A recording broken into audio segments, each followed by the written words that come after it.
একটা জঙ্গলে একটা নেকড়ে বাস করত।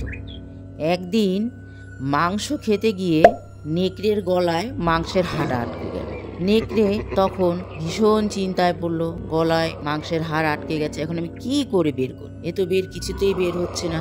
তখন নেকড়েটা জঙ্গলের মধ্যে দিয়ে আস্তে আস্তে চলতে শুরু করলো আর ভাবছে, কাকে পাই, কাকে দিয়ে যে এই মাংসের হাড়টা বের করি, এই ভাবছে। আর হাঁটতে হাঁটতে কিছু দূর যাওয়ার পরে একটা খরগোশ দেখতে পেল। তাকে বললে, ভাই একটু সাহায্য করবে, আমার গলায় হাড্ডি আটকে গেছে, একটু বের করে দেবে? খরগোশ বলল, আমি তোমাকে সাহায্য করব? ভুলে গেছো সেদিন তুমি আমাকে মারতে চেয়েছিলে? তোমাকে কোনো বিশ্বাস নেই, এটাও তোমার নিশ্চয়ই কোনো একটা চালাকি। না বাবা না, আমি তোমাকে সাহায্য করতে পারবো না। তখন নেকড়ে ওখান থেকে চলে গেল। পথ ধরে যেতে যেতে একটা বাদরকে দেখতে পেল। নেকড়ে তখন বাদরকে বলল, বাদর ভাই আমাকে একটু সাহায্য করবে গো? তখন বাদর বলল, কি সাহায্য করব তোমাকে আমি? তখন নেকড়ে বলল, আমার গলায় না একটা হাড্ডি আটকে গেছে, তোমার লম্বা হাত দিয়ে আমার গলার হাড্ডিটা একটু বের করে দেবে ভাই?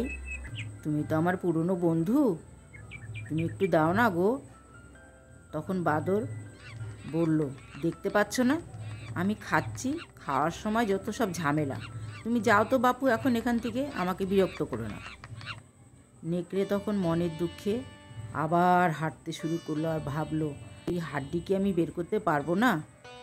এই ভাবতে ভাবতে নেকড়ে আবার হাঁটা শুরু। এবার ভাবলো যে এবার যাকে পাবো তাকে আমি ঠিক রাজি করাবই।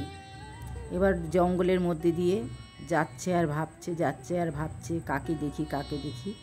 যেতে যেতে দেখলো একটা জলাশয়, তার মধ্যে একটা বক বসে বসে মাছ খুঁজছে।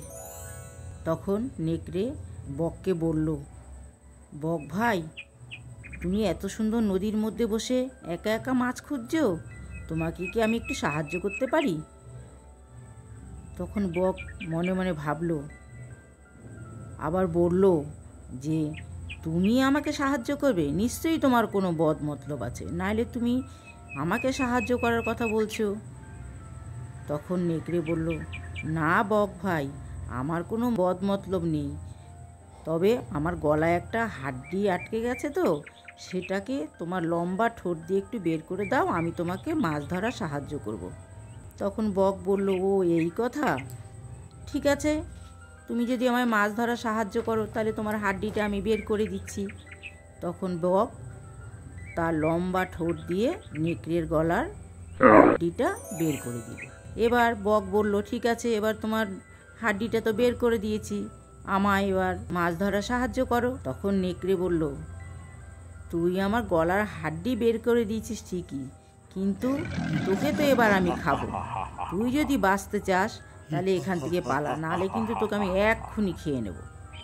তখন বক ভয় পেয়ে উড়ে চলে গেল।